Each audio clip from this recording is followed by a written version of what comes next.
terima kasih atas kesempatan yang diberikan. Memang menarik dari penjelasan dari tadi siang Pak, ya saya mengikuti secara virtual dari tadi sore sampai kita skorsing. Dasar pemerintah mendorong perubahan terkait dengan norma ini adalah seolah-olah ada ketidakmampuan daerah di sana. Itu yang saya lihat. Bahwa daerah dianggap tidak mampu sehingga itu diambil oleh pemerintah pusat dan boleh dikerjasamakan dengan pihak ketiga swasta. Ini yang agak pola pikir kita yang menurut saya agak keliru pimpinan. Kenapa? Sesama pemerintah tidak saling support. Pak, otonomi daerah itu tidak hanya dikasih, tetapi sumber daya manusianya juga ditransfer. Ilmu pengetahuan harus diberikan kepada daerah, sehingga daerah itu berkembang dan tumbuh. Ini dalam poin ini Pak Ketua, di 4191 ini, kami melihat daerah dikebiri. Saya minta penegasan pimpinan kita kembali komitmen kita di awal, soal yang pengaturan NSPK. Kalaupun itu ada pemerintah pusatnya, ada pemerintah daerah dengan NSPK-nya juga bisa diatur. Itu jalan tengah yang coba kami tawarkan. Kenapa? Sampai dengan tadi Pak di DIM 4162 juga, saya lihat semua diambil ke pemerintah pusat. Dan menariknya di rancang undang-undang ini, DIM 4275, ketika pemberian subsidi, di situ pemerintah daerah boleh memberikan subsidi kepada pelaku angkutan transportasi. Ini aneh loh. Ketika memberikan subsidi pemerintah pusat dan daerah, kata pemerintah daerah dimasukkan.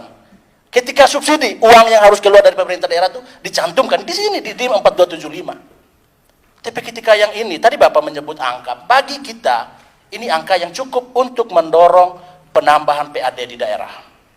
Ini pimpinan dari kami bisa dipertimbangkan oleh pemerintah juga, bahwa permasalahannya bukan di pihak ketiga Pak, kalau dari DPD. Dan kalau mau jujur bisa dipresentasikan berapa banyak sih daerah yang pihak ketiga akan urusan ini. Coba kita buka.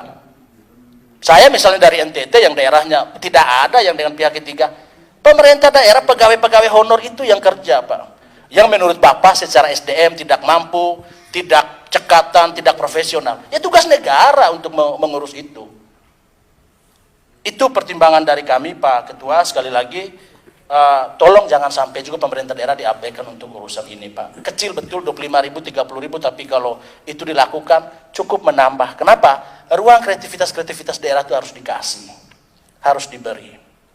Saya pikir itu Pak Ketua, saya kembalikan. Baik. Izin kita. Izin.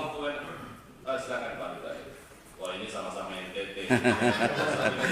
Ini sudah main mata tadi. Sudah main mata ini Pak. Terima kasih. Assalamualaikum warahmatullahi wabarakatuh.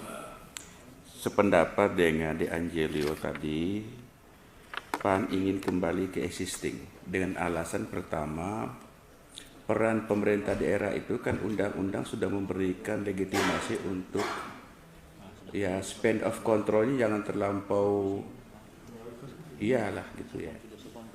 Saya kira biarlah diberikan kewenangan pemerintah daerah untuk mengartikulasikan aktivitas angkutan daratnya, lautnya, udaranya. Pemerintah pusat itu menjustifikasi posisinya sehingga semangat NKRI itu terbawa.